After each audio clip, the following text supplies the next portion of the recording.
Naam, kama kawaida, nianze kwa kukuuliza swali. Je, unajijua? Unajielewa? Na umejigundua? Kwa sababu hapo nyuma nilisema, mtu anayejijua hakai hivyo. Mtu anayejijua hakati tamaa namna hiyo unayokata wewe. Mtu anayejijua havunjiki moyo haraka hivyo. Mtu anayejijua haachilii vitu haraka hivyo. Hivyo wewe unajijua? Unajielewa na unajitambua? Na kama swali ni ndio, kama jibu ni ndio, mbona sasa iwe hivyo? Mbona ukate tamaa? Mbona uvunjike moyo? Mbona uone kushindwa mapema hivyo? Mbona uone kutoendelea? Mbona unakosa tumaini? Unakata tamaa kwa sababu ya mambo tu ambayo umeambiwa na watu. Unavunjika moyo mwingine kwa sababu tu ameona mwingine amefanya kitu hicho hicho na hakufaulu. Umeona mwenzako alifanya hivyo na hakufaulu, na wewe unajiweka kwenye kiatu chake. Unafikiri hata wewe hauwezi. Unajijua kweli ndugu yangu? Mtu anayejijua hujaribu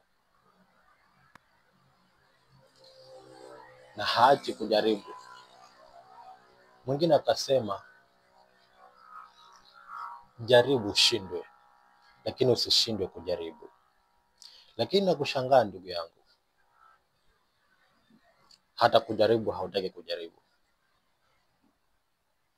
kwa sababu jirani yako alifanya hicho ambacho nafikiria kufanya akafaili. Wewe na yeye ni watu wawili tofauti.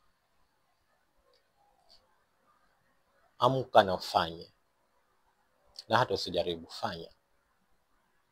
Ukishindwa, mwingine alisema mtu husoma kupitia kushindwa.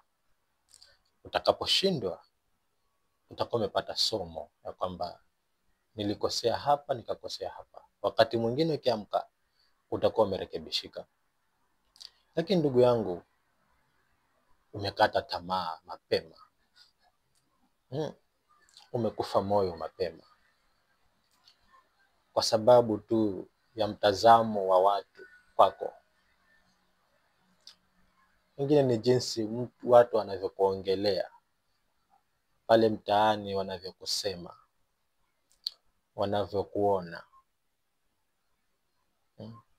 Halafu wanakuambia kwamba hauwezi, na wewe unaamini hauwezi, na umeshikilia hiyo kwamba hauwezi. Ndugu yangu, unajitambua kweli? Mtu anayejijua hata katishwa tamaa na maneno ya watu wengine. Ataamka na atafanya. Usivunjike moyo haraka hivyo. Usikate tamaa hivyo ndugu yangu. Amka upambanie ndoa yako. Ndoa yako inavunjika kwa sababu tu ya maneno ya majirani na watu wengine. Ukifika wanakwambia kulitokea ABCD. Haujafanya hata uchunguzi, na wewe unakatia tamaa ndoa yako. Amka upambanie, usikate tamaa haraka. Ndoa ni jambo la maana na ni jambo zuri mbele za watu na mbele za Mungu. Sasa wewe unataka hata kumpa bibi yako talaka, ama wewe mama unataka kuomba talaka kwa bwana wako kwa sababu ya maneno ya watu, hata haujathibitisha wewe mwenyewe kwa kuona kwa macho yako. Unakata tamaa, unaona haiwezi. Ni mara ngapi basi imefanyika hivyo? Hata pengine wewe useme kwamba alifanya akafanya, pengine huo unaweza sema kwa watu kwamba siwezi vumilia kwa sababu alifanya mahali fulani. It's the first time. Usikate tamaa. Wewe mwanahuduma, wengine wana huduma tu nzuri, maybe kanisani, lakini kwa sababu watu wanamuongea vibaya, unakata tamaa. Hakuna aliye mkamilifu duniani hapa. Hata uwe na kipawa kizuri namna gani, utakuwa na kasoro mahali. Na wewe unayemwongelea mwenzako, hata wewe una kasoro yako.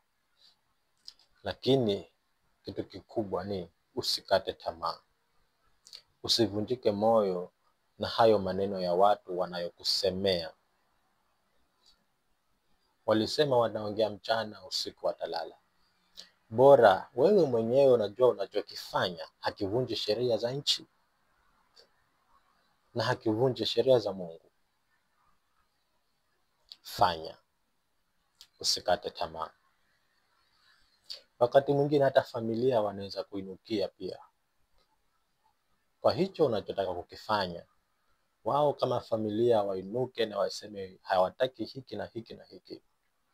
Na wewe mwenyewe binafsi unaona it's good thing that you can do, ambacho kinaweza kukuendeleza kimaisha na hata kiroho pia, kiuchumi, kielimu na kile upande mwingine pengine. Lakini familia yako wainuke na waseme we don't allow this thing to be done in our family. Na wewe sasa unachukua maneno yao, unayaweka akilini na unaacha kufanya. Fanya. Pengine kama ni kitu kibaya, acha. Kitu kibaya hata mimi nitakwambia acha.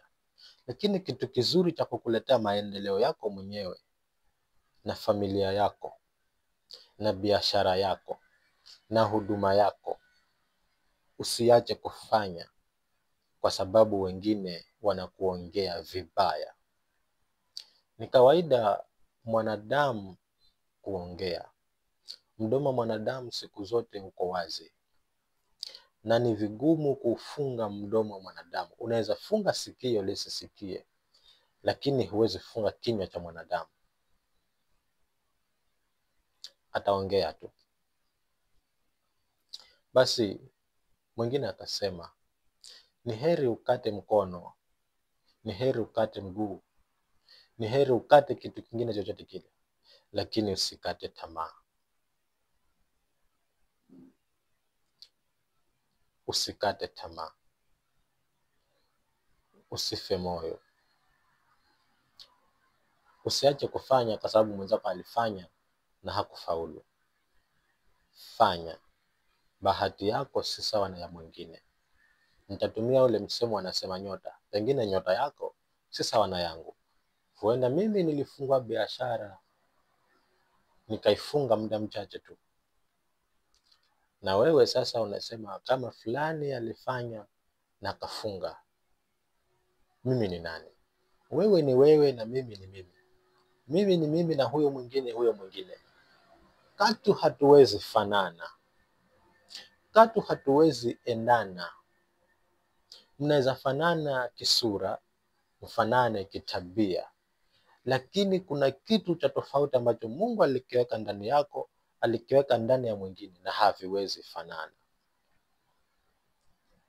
Do not fail before you try. Try first. Mwingine akasema usiogope hata kama ni kufanya chochote kile. Hata maandiko matakatifu yanasema kama basi mkono wangu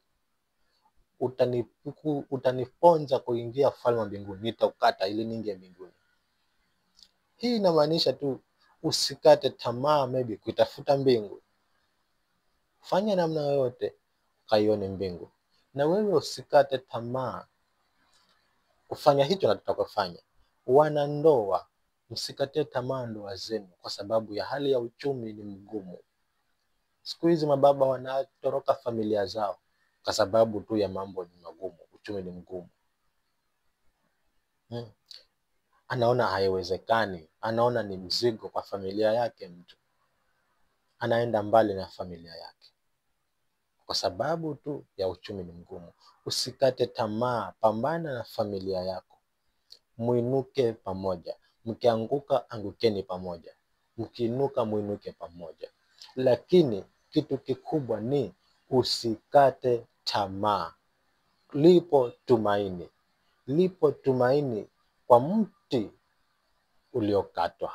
Kwa harufu ya maji tu utachipuka tena, hata si maji yenyewe, harufu tu ya maji utachipuka tena.